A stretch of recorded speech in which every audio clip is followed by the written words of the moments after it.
It's a pleasure to see you and talk to you about the film. What I found thrilling about the novel is that ahead of its time, it was a real psychological thriller, like we like to do movies about today.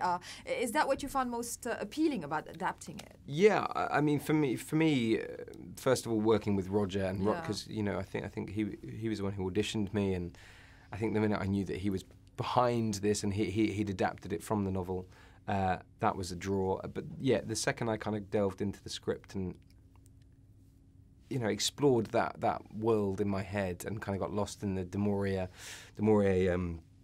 kind of landscape, I was sort of swept up in the magic of it all. And I think that's the beautiful thing about her writing, is that she kind of really encapsulates this sort of otherworldly English. Like it's so strange. It feels almost otherworldly and ethereal, but at the same time, it's very relatable, and you feel like you've seen it before or felt it before. And I think having the opportunity to explore this relationship in one of those worlds is always quite enjoyable. It's misty, basically. Yeah, very misty, very grey and stark and gothic, Yeah, absolutely, but quite thrilling on that behalf. And he, as a character, is quite interesting, because we always talk about layered characters, but someone who can't make up his mind about any of his feelings must be quite thrilling to play. That's it. Yeah. He's not that layered. Like, what you see is what you get, and I think that's probably from being a man and living in a man's world, and not experiencing women or having a feminine touch or any sensitivity.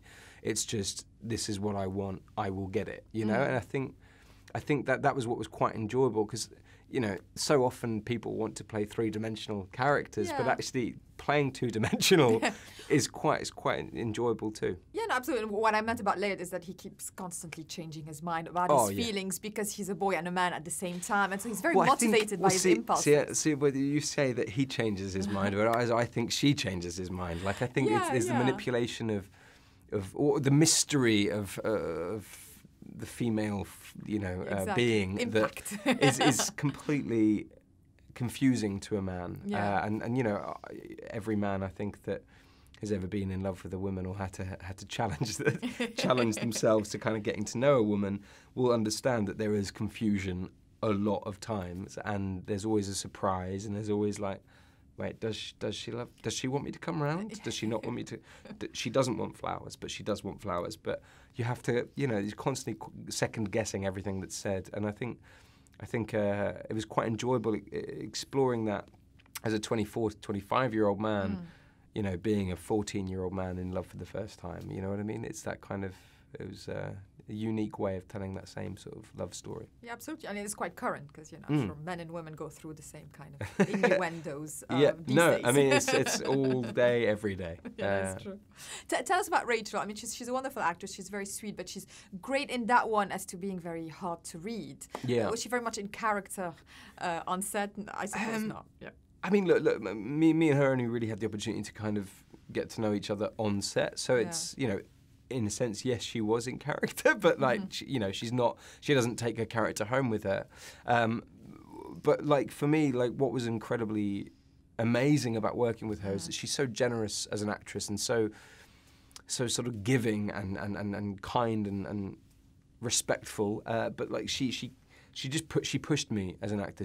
I learnt so much working with her, purely for the fact that she kind of kept me on my toes. She added to the mystery of the relationship, and there was definite electricity on my side. I kind of was completely enamoured. I was in awe of her.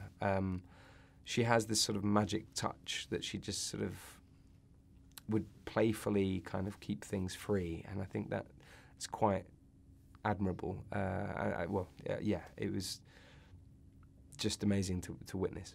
And finally, what do you learn on sets like that? There's a lot to learn about how they act at the time, what they were wearing, the settings, how people lived in the countryside. I think it's fascinating. Yeah, I mean, that's the beautiful thing about being an actor. I think you have the opportunity to kind of explore other worlds, and worlds that you wouldn't normally have the opportunity to, experience.